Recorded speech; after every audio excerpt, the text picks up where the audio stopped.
Oz fought off two of the attackers, bobbing and weaving around them like a prize fighter. Short and stout, he held his own against the men. He threw several punches into the gut of a man who was missing his left ear and heard a rib break. A bearded man slugged Oz in the face a couple times. With his head protected by his helmet, Oz dove headfirst into his gut. The force slammed the bearded man to the ground. It gave Oz some satisfaction when the man yelped in pain. Oz turned back to Earless and backhanded him. Blood spilled from the Mexican's lip and stained the back of Oz's hand. With a square blow right in the man's nose, Earless dropped to the ground like a sack of potatoes.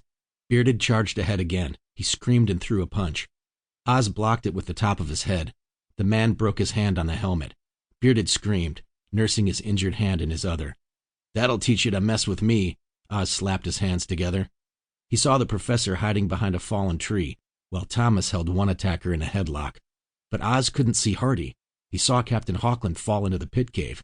But where's Hardy? Then he heard it. Hardy's Springfield firing. Oz ducked a punch when Earless came in for another attack. Oz turned toward the gunfire. Again, the weapon discharged. The sound made the birds take flight. Their calls echoed throughout the meadow. Hardy killed the two men who carried rifles and used the butt of his weapon to knock out a third. Oz's final man rushed toward him. Hardening his fist, he drove an upper punch into the man's gut, then another punch, and another, until the wiry man bellied over in pain. Oz pushed the man to the ground.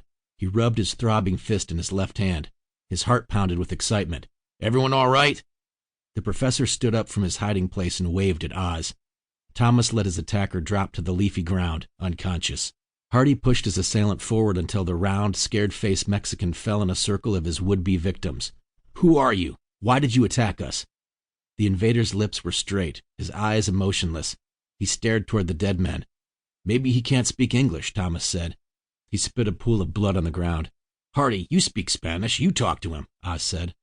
Hardy stepped forward, knelt down next to the captive, and spoke in Spanish. The man looked at Hardy and replied.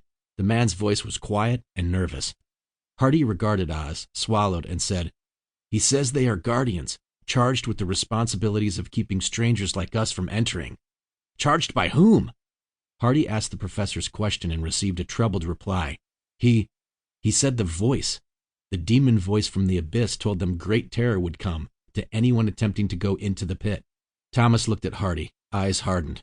"Why wasn't I attacked when I came here to find Hilana?" Hardy spoke to the man again. The local man replied. He held out 3 trembling fingers and pointed at the dead men. Tears flooded his eyes. Hardy took in a shallow breath. He said several weeks ago, the voice warned people would come and that their village would be destroyed if they didn't do as the voice commanded. They thought it was the devil. "Superstitions run wild in this part of the world," the professor said.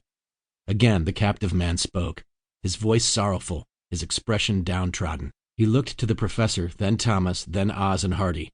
The Mexican's hands trembled in front of him. The welled-up tears turned into flowing streams down his dirty face. "What's he saying?" the professor asked. Hardy glanced at the professor, but his eyes fell to Oz. His brow knotted. "Pity.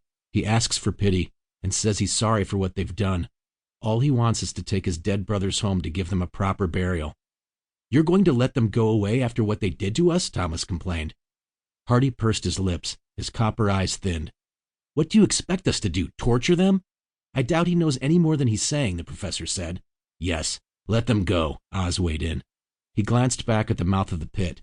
"We need to find out what happened to the captain."